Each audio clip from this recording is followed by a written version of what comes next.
واتل عليهم نبأ إبراهيم إذ قال لأبيه وقومه ما تعبدون قالوا نعبد أصناما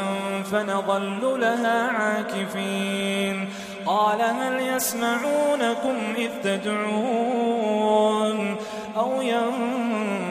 ينفعونكم أو يضرون قالوا بل وجدنا آباءنا كذلك يفعلون قال أفرأيتم ما كنتم تعبدون أنتم وآباؤكم الأقدمون فإنهم عدو لي إلا رب العالمين